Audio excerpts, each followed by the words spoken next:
trust me, I know. The fact that it took me this long to watch the movie, let alone make a video on it, it makes no sense. Compels me, though.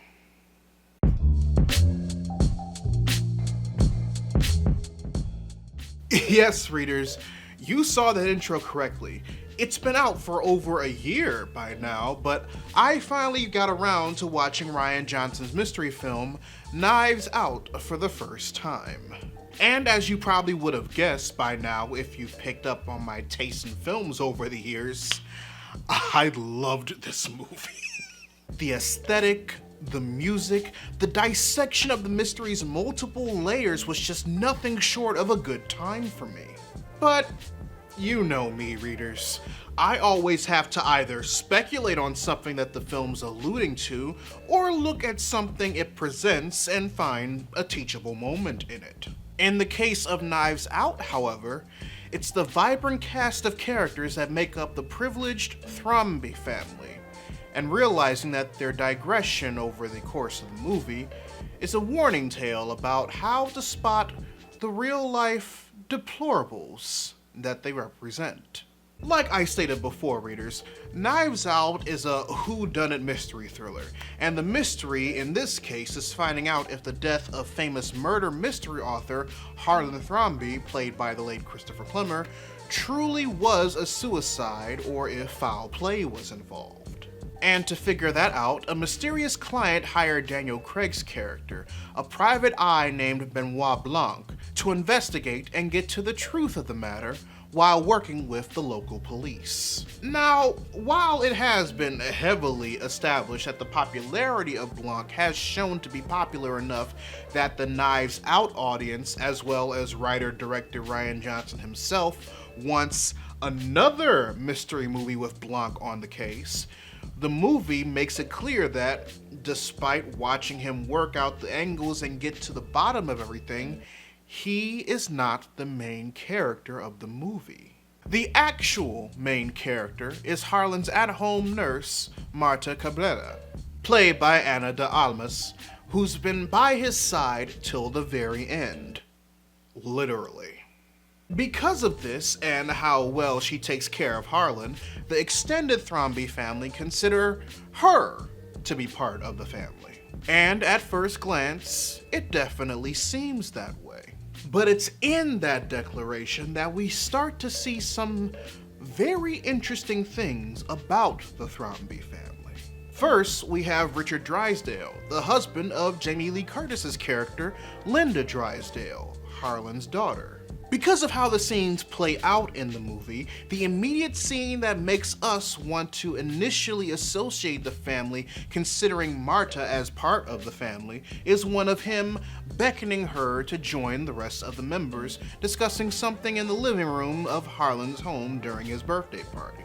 Then, the next time we get a chance to see that scene, we find out that what was actually going on in said scene was a political debate between himself and Joni Thrombey, the widow of Harlan's middle son. And because the movie came out in 2019, you can bet your bottom dollar that the debate was on the Trump presidency, where Richard was proudly defending him and his policies on immigration. Some members of the family side with him, like his brother-in-law's wife, for example, while others choose to keep their opinions to themselves and only declare their irritation when others are being brought into the discussion. Oh, just leave the poor girl alone, Richard. Like when Richard called over Marta not to be part of the conversation, but to use her as an example in his argument. What I'm saying is they did it legally. She did it the right way. You work hard and you'll earn your share from the ground up, just like Dad and like all the rest of us. The interesting bit here is that Richard's saying that earning your share from the ground up is something that's a pretty common mantra when it comes to the Thrombey parents that are immediately related to Harlan. And they like to throw that point around over the course of the movie. No, it's my company. Right. Sorry. I built my business from the ground up. You know, until the movie reveals that was a lie. Build something from the ground up. Yeah, my mother built her business from the ground up with $1 million loan from my grandfather. My father owns none of it. She made him sign a prenup. That's pretty much why Harlan made the decisions that he did on the day of his birthday party. When he revealed to Richard that he knew he was cheating on his daughter, when he decided to fire his son Walt from running his publishing company, and when he decided to cut Joni off financially after discovering she'd been stealing from him. My mind's made up. It was his attempt to try and right the wrong of making his family too dependent on him over the years to the point where they believed they were entitled to it. You know, I don't fear death, but oh God, I'd like to fix some of this before I go. And he did, in the form of his will, when instead of splitting all of his fortune with his family, he instead left everything to Marta, including the house. And it was only when the Thrombey family felt that sense of entitlement, that security blanket that was their initial inheritance, slip through their fingers, that their true colors began to show.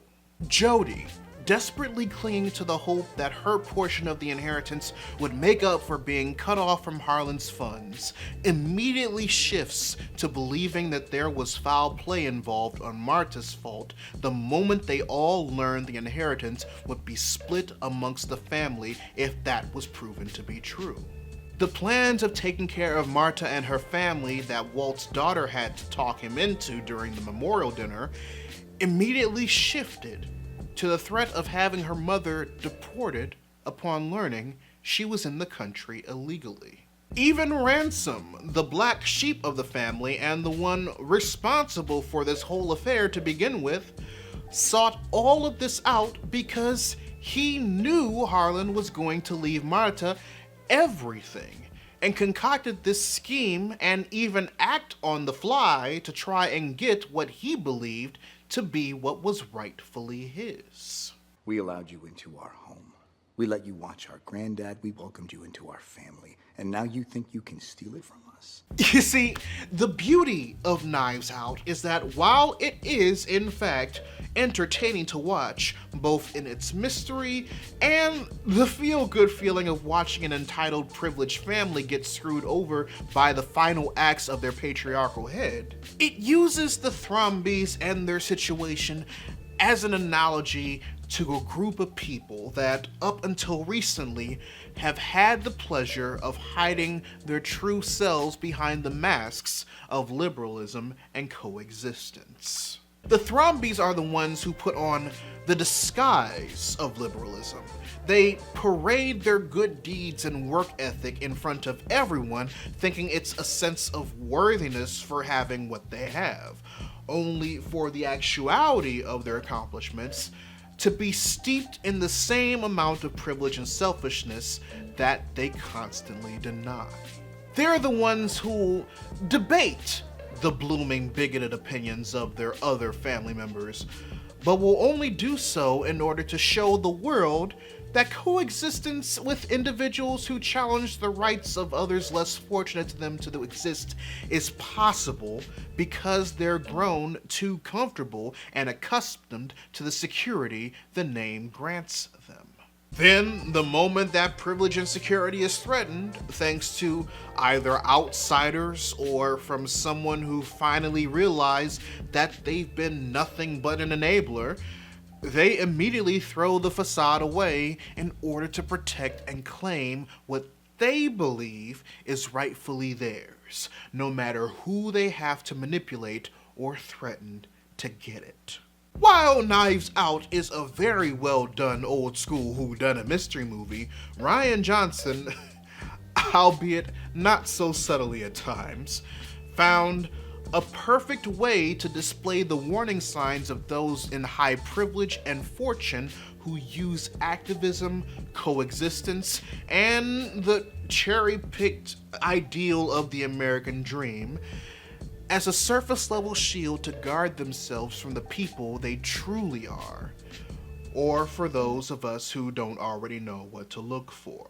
And while most of it is meant to be for the sake of the movie's comedy, the turn of the dime shift the majority of the Thrombeys display when their way of life is threatened, both the blatant and the calculated, properly reflects what happens when members of our own modern-day society have been gassed up by American-flavored elitism, recently amplified by bigotry and fascism, to the point where even the slightest adjustment to their way of life is considered a threat to their current place in the status quo, especially if the perceived threat of said place is a person of color. Spoiler alert, it's always going to be a person of color. So with that being said, readers, your homework assignment for the day. Write in the comment section below what you thought of Knives Out if you've seen it.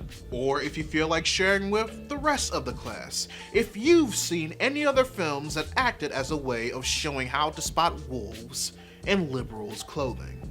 Whichever question you decide to answer, I'd love to know your thoughts. If you want to help financially support the channel, you can join my Patreon by clicking the card at the end of the video or in the link in the description down below, where you can also find a link to my merchandise store.